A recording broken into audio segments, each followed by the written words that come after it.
a few of the technical notes. To give a couple of technical notes for everyone. Thank Right you. now, everyone is on mute. This is a fully subscribed webinar, and with large groups, there's just often too much audio interference that occurs. So we do have everyone on mute at this moment. There will be time for questions and comments, but at any time, please utilize the chat box, which is on the lower right-hand side of your screen. Right now, a lot of people are introducing themselves and saying where their congregation is and where they're located, which is great. Please keep doing that. And please take advantage of that chat box at any point. Miguel and I will be monitoring the chat box to make sure that we get around to your questions throughout this webinar. If you'd like to join us on the webcams, other folks have been doing that, which is great. You can press the Start Your Webcam button on the upper right-hand side of your screen and then press Start Sharing. Slides. The PDF of the slides are located on the left side of your screen under the box with files. You can click that and then click Download. We will also be sending that out in an email to everyone who's registered tonight. We will send you a link to download the slides, as well as a recording of this webinar. So just please also bear that in mind when it comes to your specific questions, that if there's something that's a little more perhaps sensitive, to please feel free to contact us individually if there is something of that nature. So again, welcome. Delighted that you're here. Great. Thank you.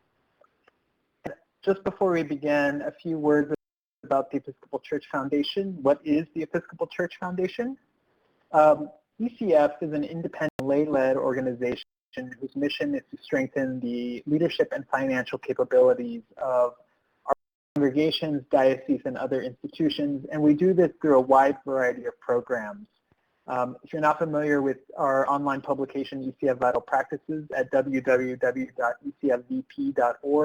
this is the online version of Vestry Papers, which is, I think, one of the only publications in the Episcopal Church that's specifically for vestries of the Episcopal Church. We are also the publishers of the Vestry Resource Guide, and as you can see in the financial resources box, we have a whole variety of programs and services that we provide, including capital campaigns, endowment management for congregations, as well as dioceses in the church. But one of the most important things that we do is what we're doing right now, which is we provide free online education webinars on a whole host of leadership and financial challenges facing the Episcopal Church today. And again, thank you very much for taking your time to attend this. And we'll be following this up with a survey in which you can let us know how it went and how we can improve in the future. So we would like to begin with some prayer. So let's begin. Just you could close your eyes and we can pray together. Disturb us, Lord, when we are too well pleased with ourselves, when our dreams have come true because we have dreamed too little, when we arrive safely because we sailed too close to the shore. Disturb us, Lord, when in the abundance of things we possess, we have lost our thirst for the waters of life. And having fallen in love with life, we have ceased to dream of eternity. And in our efforts to build a new earth, we have allowed our vision of a new heaven to dim. Disturb us, Lord, to dare more boldly, to venture on wider seas, where storms will show your mastery, where losing sight of land, we shall find the stars. We ask you to push back the horizons of our hopes and to push into the future in strength, courage, hope, and love. Amen. Thank you, Miguel. Great. Before we begin, I'd like to just give a quick overview of this presentation, and then I'll hand it off to Brendan. This presentation is broken into 4 parts. We begin by talking about a little bit about the history and emerging role of the vestry. We then go over key vestry responsibilities, including the canons, what the church-wide canons say about what it is that vestries do. We then go on to tools and resources for new vestry leaders, which we believe are going to be very helpful in the coming year of vestry service. And then lastly, we wrap it all up by kind of taking all the potential next steps that we've mentioned throughout this presentation and just putting them onto 2 slides and going over them, hopefully making it really easy for people to implement some of these ideas. With that, Brendan. Great, thanks.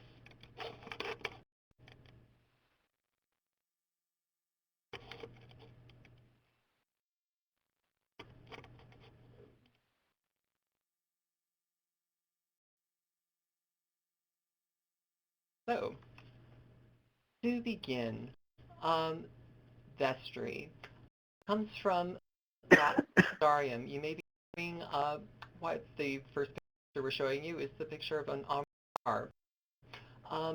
The Church of England, going back to our Anglican roots, the annual election of church wardens would take place during Easter week, and it was a simple process. All the male members of the parish would gather into a room where the clergy would robe the vestry.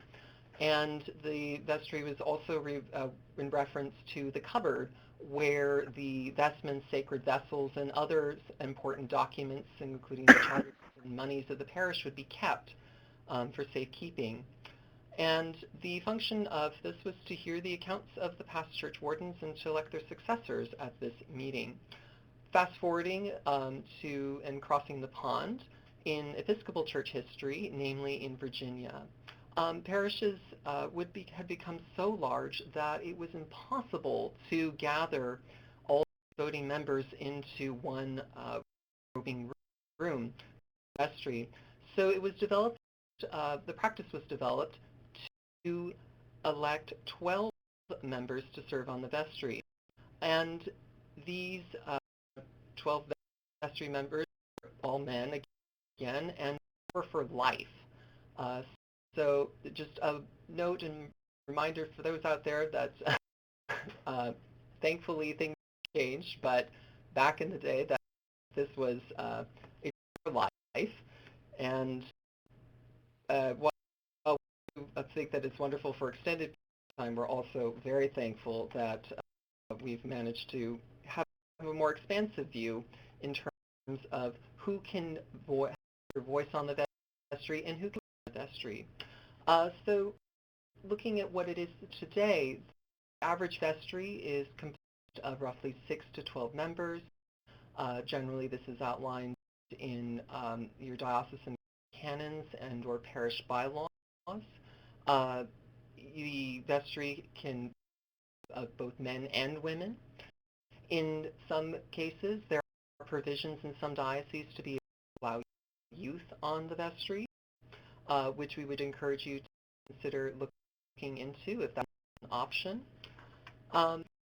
The rector is the presiding officer of the parish and of the vestry meetings, but this is also not to say that the rector has to lead all the meetings.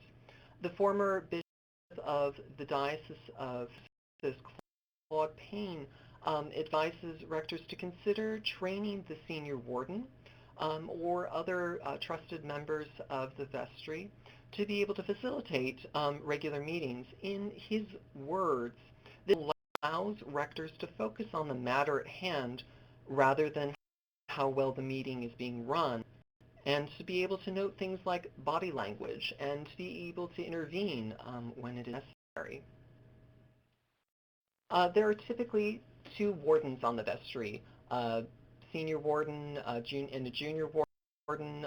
Their congregations will have different terms for this. If it's a mission congregation, sometimes this is called a bishop's warden and a people's warden. But these are 2 individuals that have a more specific role on the vestry to be able to assist the clergy person with the leadership of the vestry, And sometimes in some congregations there will be specific roles, for example, for a junior warden to have duties to oversee such things as property and buildings and grounds. Some vestries will also be electing a treasurer and a clerk. These particular roles, the treasurer and the clerk or secretary, may or may not be voting members, and sometimes in those cases those are appointed members to the vestry where they'll have voice but not vote. So these are just some basic principles, or what's common in most vestries. What is it that vestries do? The Episcopal Church Foundation sees the role of vestries in these four parts you see before you. While often an almost exclusive emphasis on stewardship of a congregation's property and finances is what most people are familiar with as far as the duties and responsibilities of a vestry, we believe that vestries have a key role first in discerning where God is calling your congregation at your particular place in your particular time, in this point in time. And secondly, to be working and to helping to articulate the mission and vision of your congregation. The way members of the vestry are working with their clergy to do this. Third, that vestries have an important role in identifying new leaders, both within their congregation and for the wider church. And that vestries are the legal representative body of the congregation for all matters pertaining to corporate property, and thus do have special responsibilities related to property, finance, human resources, and other administrative matters. We will be exploring all four of these parts more in depth. However, I'd like to just briefly move over to looking at the canons. And for those, oops, yeah. And Brendan, before you do that, just so you know, people are asking if we could just speak up a little bit louder. Okay, sorry. Okay. Hopefully this is a bit better. And the audio, if you're having problems hearing, just let us know, and we will try to do what we can to be able to improve that for you. So looking at, great, glad that's better. Looking at the canons, for those of you particularly who are new to the vestry, canons are basically church laws. And one of the interesting, if not working things, when it comes to church canons, and this is, again, church-wide canons apply to all dioceses and all congregations, is that there are actually very few things that the canons have to say about the role of a vestry. In the prior slide, we had outlined what ECF sees as the four main responsibilities. These 4 bullet points that you see in front of you are the 4 canonical responsibilities that are outlined. And you'll see, broadly speaking, that the first 2 bullet points relate to making sure that a congregation is being a good steward of their property and finance, whereas the second 2 relate to identifying religious leadership. And again, looking at that, vestries do play a particularly important role in times of clergy transition and in nominating for holy orders. What's missing from this description, however, is the important role that vestries have in discerning God's call to the congregation and developing a mission and vision and a strategic plan in response to this call. More and more often, we believe that vestries are called to partner with their clergy in leading this complex and oftentimes challenging work of identifying their mission and vision and developing a strategy for their congregation. And indeed, looking at the challenges that congregations are facing, the information before you is a summary looking at in the 2014, ECF had completed a series of surveys of Episcopal leaders asking to identify the areas that they needed the most help in the present time, as well as the challenges they felt like were going to most need help with in the coming 6 months or down the road. Not surprising to most of you is that stewardship was an area that people felt was one of the most pressing immediate concerns, whereas vision and planning was one of the most pressing needs felt that would be coming up in the near future.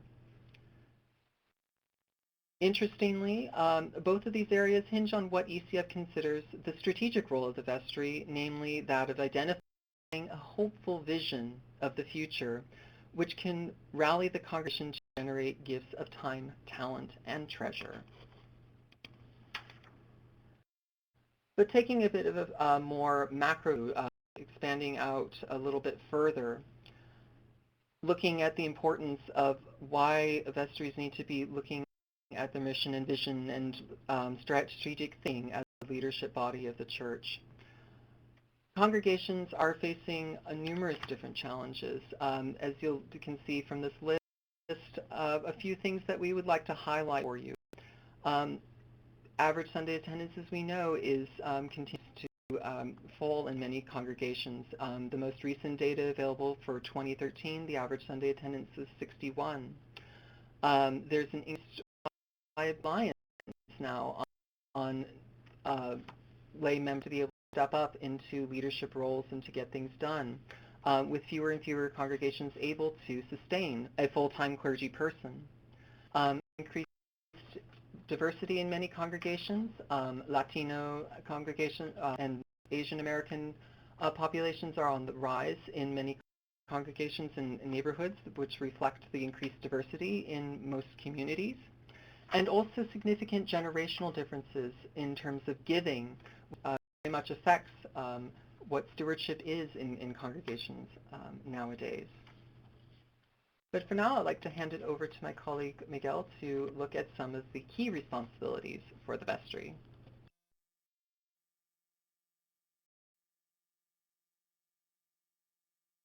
Great. Thank you, Brendan. So as Brendan said, what we'd like to do now is just dig a bit deeper into the vestry responsibilities that we outlined, the 4 key vestry responsibilities, beginning with the idea that a vestry has an important role in discerning God's mission and vision for the congregation today. So just a moment ago, Brendan shared some of the surveys that we conducted through 2013.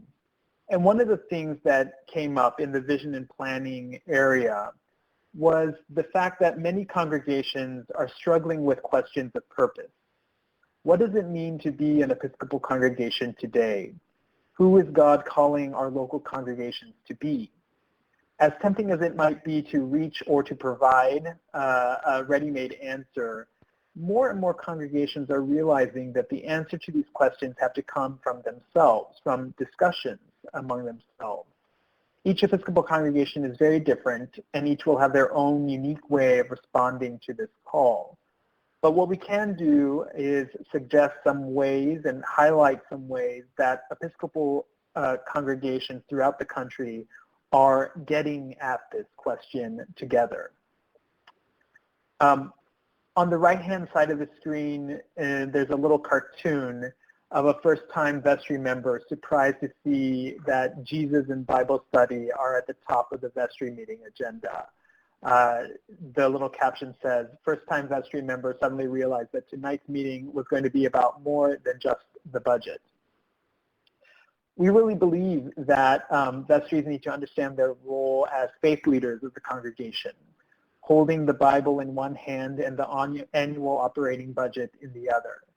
And this really means prioritizing Bible study and prayer on our agendas and in our vestry retreats.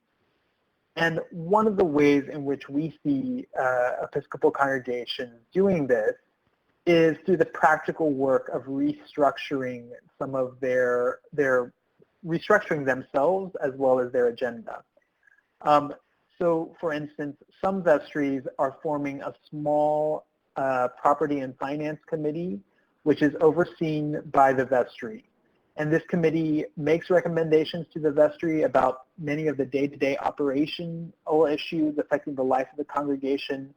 And doing so, this really frees vestries to focus more of their time and energy on strategic, bigger picture issues and explore them in light of God's call to congregations today. Of course, if you already have a property and finance committee, this is nothing new. The main point is, how can you help free up some time on the vestry for consideration of bigger picture and strategic questions. Of course, at the end of the day, vestries do have to move from discernment and exploration into the process of planning and implementation. And the next few bullets really just begin to scratch the surface on planning and implementation processes. So we know that it's really, there's a lot missing from the rest of this section. But here's two really important pieces in any sort of planning for congregations. ECF defines a congregational mission as a simple, operable description of what it is that God has called your congregation to do. You may already have a mission statement in place, and this is certainly something that's really important for new vestry members to familiarize themselves with, and for vestries to revisit and expand upon as the year progresses. We define congregational vision as a hopeful picture of what the church and world looks like once our mission has been fully realized. So, does your vision include growth? Does it include expanded services to the most in need in your community? Does it include financial sustainability? Oftentimes, mission and vision are terms that are used interchangeably, and yet in reality, they're distinct from one another. And in fact, vision very much is dependent on how you define your mission. So you want to be really thoughtful about both of those two components and how they're different from one another. Again, my question for vestries is, if your congregation already has a mission and vision, how are you going to be helping to familiarize new members as well as longtime members with these two core organizational statements, and how is the vestry going to be exploring their applicability over the course of the next year? Do they still make sense, or is it time to revisit them?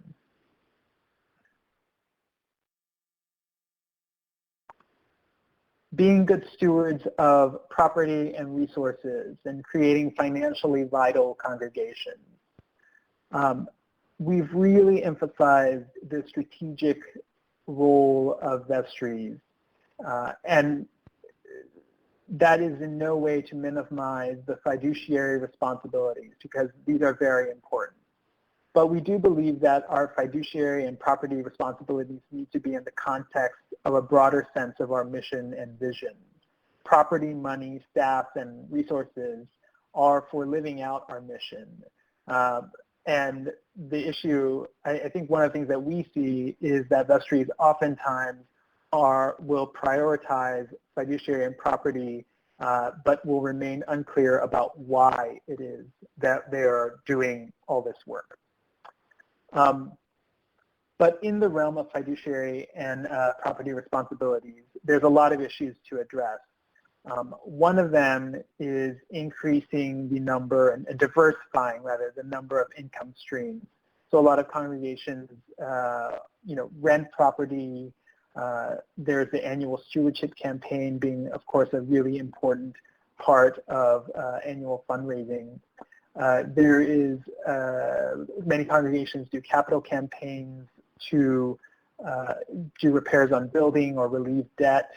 And then, of course, many congregations are also blessed with an endowment and have policies in place and are about endowment draw, which can be strengthened over years. Another issue, really important issue for vestries, is the area of liability. Vestries are the legal boards of directors of congregations, and a lot of that is spelled, a lot of what that means is spelled out not only by the canons, but by state law. So, God forbid if someone should slip and fall, the vestry has legal liability, and you have to make sure that this is addressed through director's insurance and other means. Okay.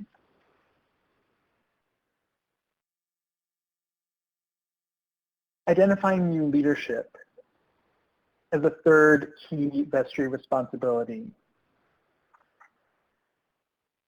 One of the key responsibilities of any leader, in fact, is to identify new leaders, and this is also true for vestries as a whole. Earlier, we mentioned that in the canons, vestries have a canonical role in electing new rectors and identifying postulants for holy orders. In addition to that, one of the most important roles of vestry members is to also be on the lookout for people who have leadership potential for the wider congregation. There is a whole vestry nomination and election process, which many of the folks who are on tonight have probably just finished through their annual meeting. But this is an opportunity to really look for people who have a sense of the big picture, a sense of the emerging mission and vision of the congregation. Vestry nomination processes in particular can be really wonderful opportunities to discern with individuals about their gifts, skills, and passions, and how they can offer these to the wider congregation.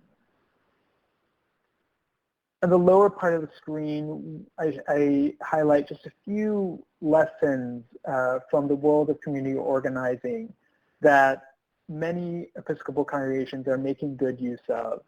These are tools around how to do one-on-ones, learning to be proactive about searching for people with significant leadership potential, conducting one-on-ones to explore gifts and talents.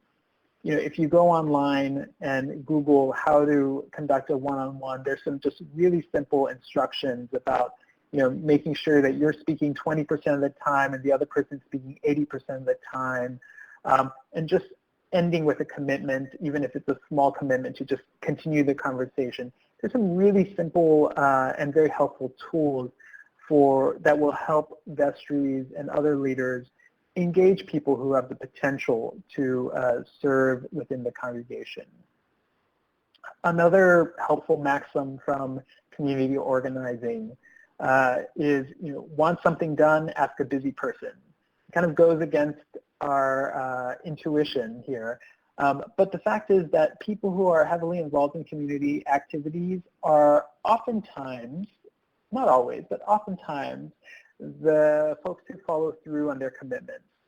And while they may not be able to say yes immediately, you do want to plant a seed early on about the possibility of serving their community of faith as well.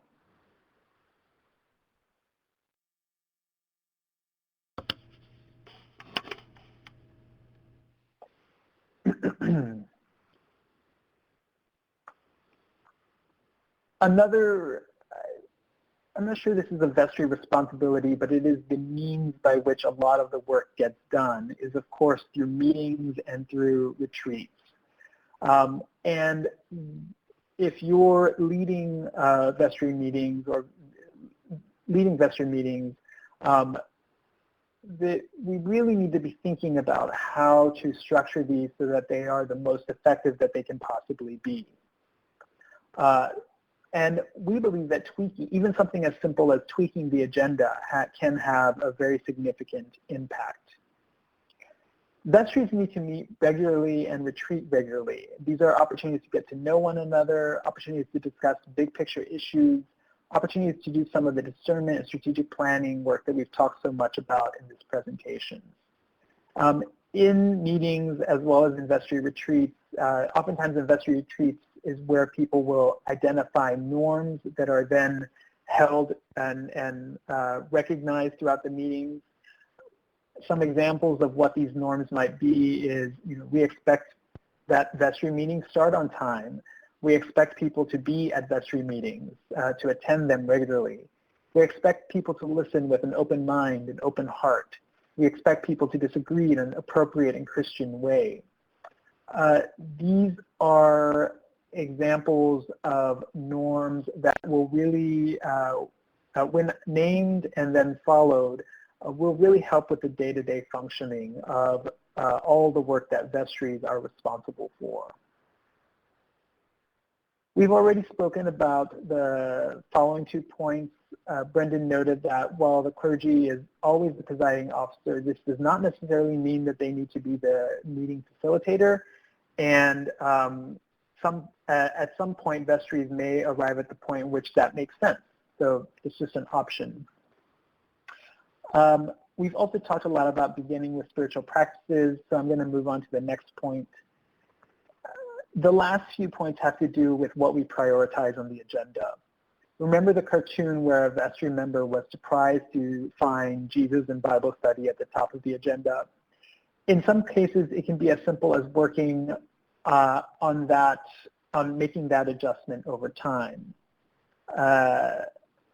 Now, I know that this is, in some cases, this is a time in which folks are working heavily on their annual budget, especially if you haven't yet had your annual meeting. So certainly prioritizing finances and the annual operating budget is really important. But let's say we're beyond the annual meeting at this point. If everything's going kind of, if it's been a good month and the building and grounds are in shape and the committees have met, a lot of this stuff for the day-to-day operations can be handled in a written report, which is emailed to the vestry, read by the vestry before the meeting, and then accepted or moved to discussion through a consent agenda process. We have more information on consent agendas. And Brendan, I wonder if you can include the link to the article about consent agendas for folks in the chat box. And what that does, again, is in lieu of reviewing these regular reports, is it allows the vestry to spend more time discussing bigger picture conversations. For instance, if the neighborhood is changing, what is the vestry, what is the congregation going to do? That's one example of a bigger picture question, which consent agendas can give some time for discussion around. Okay, Brendan and I have been speaking for quite a while, and we have also covered a lot of information. So what we would like to invite you to do is to just check in with if you're meeting with other vestry members and see if there are any clarification questions. And if you have any clarification questions, please type them into the chat box on the lower right-hand side of the screen. And I will do our very best to answer those.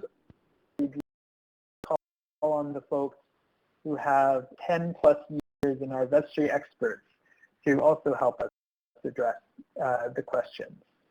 So if you have any questions, please type them into the chat box.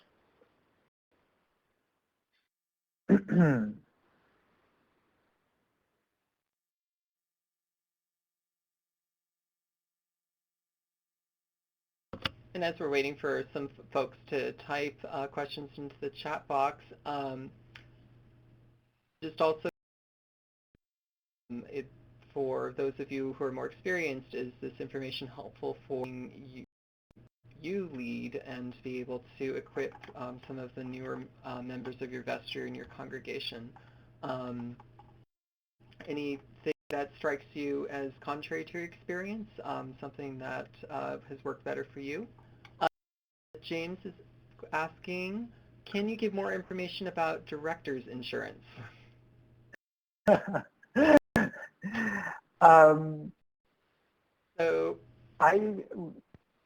church pension group can give a lot more information about director's insurance. How about that? Those that we're at ECF, that is not our particular area of expertise. I, however, would encourage you to reach out to church insurance that can is the full entity of for covering all of these matters for Episcopal congregations, and they are great at being able to answer your questions. We also have some articles on ECF Bible practices that specifically look at the types of insurance that you should be looking to cover. We did this in finance and administration issue. I'm just getting the link right now for you to be able to take a look at. We had 2 articles by Church Pension, Church Insurance rather, at us for giving sort of a basic run-through about the types of insurance you should be looking for and how much coverage you need to be considering for your congregation. I see a question from Lane. Discuss when state law may trump canons. I think what it meant to say, I think, is that, for instance, the annual meeting. The annual meeting is both canonically required and generally required by state law as something that nonprofits have to do every single year. And there are certain elements of an annual meeting which are required.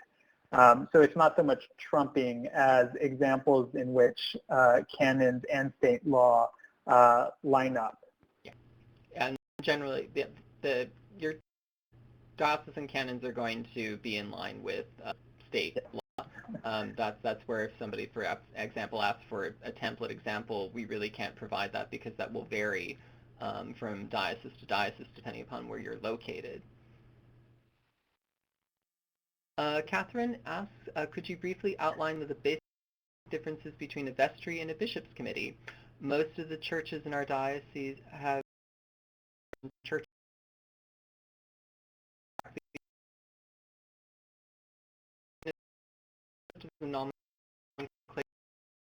generally speaking, bishop's committee is in reference to a mission congregation, and that is indicative of where support is being offered from the diocese, and that the bishop has oversight over the congregation and has a more direct involvement, or those who are on the diocesan staff who are the bishop's designated appointed folks for that have a much more direct involvement, usually to be able to assist the congregation in areas of either financial or leadership, and so it's a bit of to distinguish those the difference between the two. That's, generally speaking, we use the term congregation to refer to everybody. The vestry designates that it's a self-sustaining parish that is financially independent. There's several other questions, and I want us to also move on to the third part of the presentation.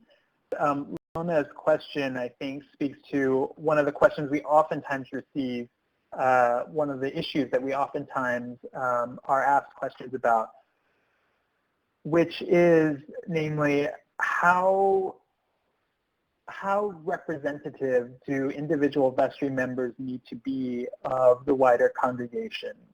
On the extreme end, I'll say that one of the practices that UCF really does not encourage is having a vestry representative from the choir or a vestry representative from a particular group.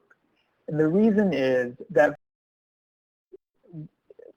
because of their strategic role, really needs to be grounded in seeing the congregation from the 30,000-foot level and trying to make decisions that will benefit the entire congregation as opposed to one particular area. Now we know that actually is not that is a practice that's pretty varied within the Episcopal Church. But that is one of the recommendations here. So, but your question's a little bit more nuanced, and I think we'll want to return to that in the later discussion time. So, since we have a good amount left in the presentation, I'm going to go ahead and help us continue because the next section is really important because we are covering all sorts of different resources that new Vestry members should have at their fingertips.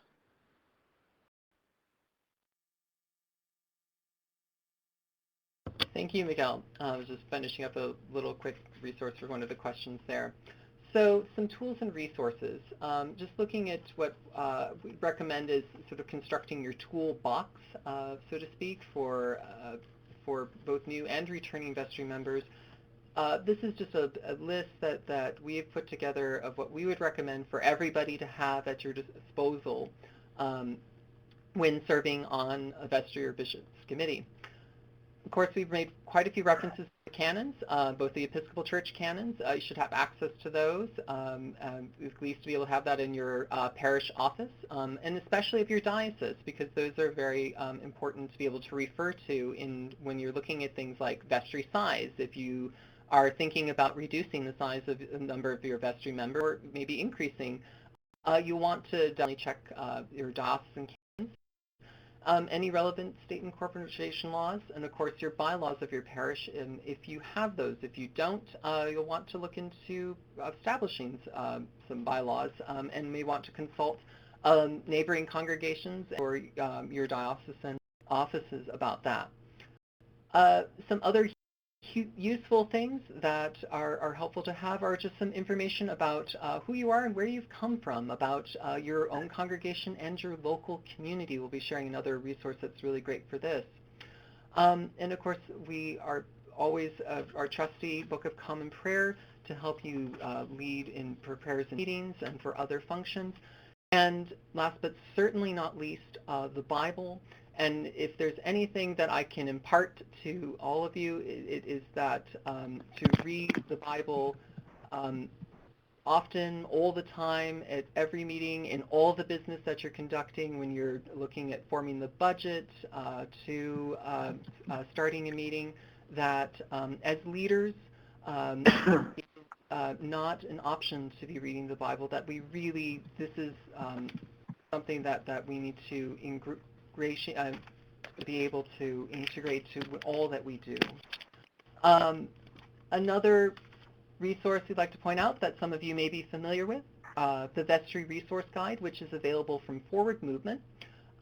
This is helpful, especially for newer members, to get a sense of what the vestry is, a lot of the basics that we covered this evening, including some bits on conflict and clergy transition.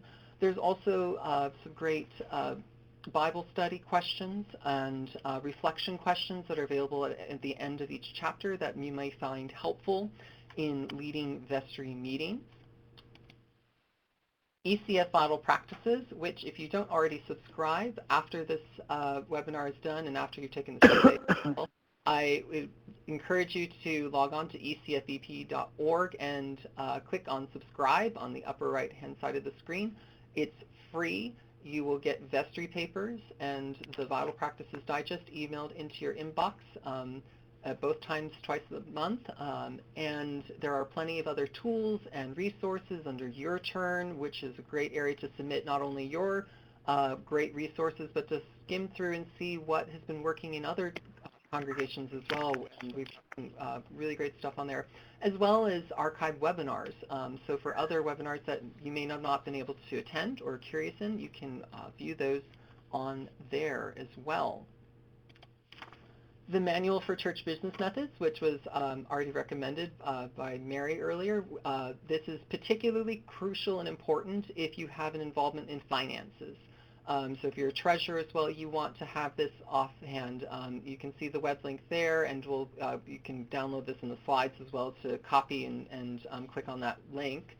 But this has all the essentials for finances and record keeping, in particular if you're dealing with anything in the church office or looking to do an audit or need to look at your insurance. All these guidelines and basics and parameters for what you have to have are all in this book. So definitely check that out and have that handy. And one other thing I'd like to also share with you is the Episcopal Church Office of Research has a wonderful website that's at the link on the screen that has 2 reports, which if you have not ever seen or taken a look at, that I encourage you to take a moment to look at. One is a parish report, which is compiled of the information that you put into your parochial reports. So you can download a basic table that shows you the most recent 11 years worth of data available on your congregation for your membership, average Sunday attendance, and pledge and plate. These aren't completely indicative of everything in terms of the health of your congregation. However, it's a barometer, and a barometer can be, again, an extra tool in your belt to be able to pull out, and is an extra resource to get a sense of where things kind of going. Another one that is very helpful is the community profile. And this is a free report that's done for every single congregation in the Episcopal Church that compiles 12 different data points on your community profile, including demographics, population, trends, things like household size and income that within a 3-mile radius of your congregation. There may be some helpful things, other things that aren't particularly helpful, but this is, again, has a bunch of information. There are probably some things in there that might be some useful insights, and it's free, so I would encourage you to take advantage of it. And again, this is updated annually. So looking on, I would like to hand over to Miguel to also look at some potential next steps. And if you also have some other questions, please feel free to start typing those into the chat box as well. Great. So we are about 10 minutes away and we're going to close. So what we'd like to do now is throughout this presentation, we've made a wide variety of recommendations. And one of the things that we've learned over the course of the past 3 years of leading these webinars is that it's really helpful to provide a few summary slides in which we outline what just said. And so let's begin just to talk about who's on the vestry. Early on, one of the things that Brendan mentioned is just expanded membership and representation on the vestry. He mentioned that at one point it used to only be all adult male. Obviously that's different now. One of the things that people don't oftentimes think about is the role of youth and young adults on male. And in some dioceses, it encourages you to, again, check in with your diocese first. Provisions have been made for youth to serve on vestries having voice but maybe no vote because they're under the age of 18. So just, if you're interested in the idea, really suggest that. Secondly, looking at the size of our vestries, there was a great question earlier in which about how does a small congregation get a representation or a full vestry every single time, and Brendan mentioned the all-church vestry. There's also what's called the kitchen table vestry, which is a significantly smaller size, a six-person vestry. And when you're a congregation of 35 people, you know, reducing the size to 6 makes it a much more manageable process, the election and the nomination process. So again, look at the size. Think about ways in which that can be a better fit. Let's see. I want to make sure I spend time on the ones that we didn't really note. You know, over time, move the focus of the vestry towards discernment of God's mission and vision. One of the things that we didn't say, and I think it's a really important point, is that this doesn't happen overnight. In the Episcopal congregations that have transitioned from vestry meetings being a primarily business-focused session to one in which strategic thinking happens and discernment happens, this is a 4 at least 3-year to 4-year process of slowly changing the tenor of vestry meetings. So we would just encourage you to, be persistent and slowly introduce a principle or a practice at the beginning and see where it leads. But just know that it's not something that changes overnight. Same thing with consent agendas. Actually, even something like consent agendas.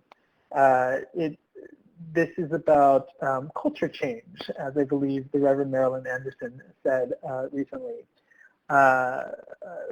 So, and these are real changes, so take time. Let's see. One of the webinars that ECF has in our recording archive, and Brendan, I'm wondering if you could pull that up for us or include that in the chat box. It's called The Basics of Parish Finances. And it is it's a quite wonderful overview of exactly what the title says, The Basics of Parish Finances, led by Jerry Kuchar, who worked for the Diocese of New York for many years and helped congregations get on much more stable financial ground.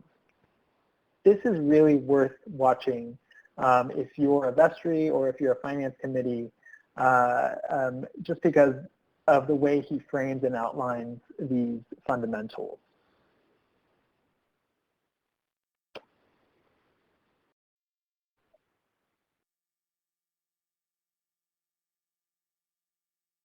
I think just to reiterate the importance of vestry norms and vestry covenants, all of us are busy. All of us are at times late. All of us are juggling 1,000 different projects and initiatives.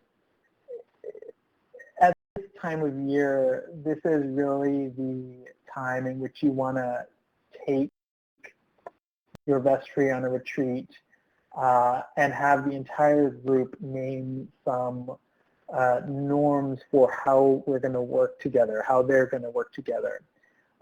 Because it's based on that then we can kind of, then later on in the year, when maybe not exactly matching those norms, and kind of point at that sheet of paper and or that piece of poster board and say, hey, we all agreed to this, guys. And it really forms a very different sort of way of keeping an entire group to those norms to which we agreed. So really, really helpful process for most vestries. Okay. Before we jump into contact information and closing, again, love to hear from the wider group if there are questions for us. Again, for those of you who have been leading for a while, does this mesh your experience and your wider wisdom? Are there challenges presented that concern you, excite you? We'd love to hear about that. I know we have several mission congregations from places like the Diocese of San Joaquin. Is this helpful for getting you where you need to be? Are there things that we didn't get around to that you would like to know about?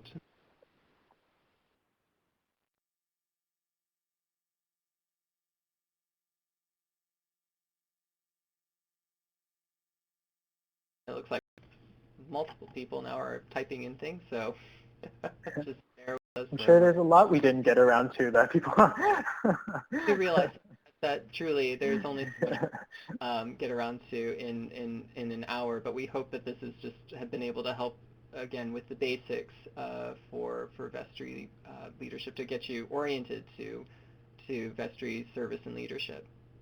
James is asking when is the next webinar. The full listing of webinars is available on the Episcopal Church Foundation website. I will pull up the link for that as well.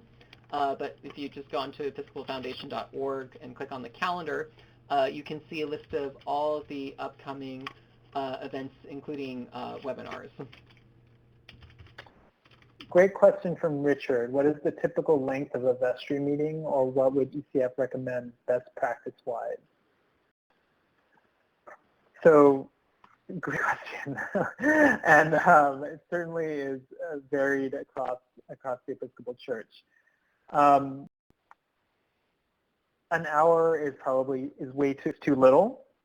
I think by the time you pass 2 hours, people's energy has drained so much that it may not be the most productive use of time. So somewhere between an hour and 2 hours, something like an hour and a half is what I've heard.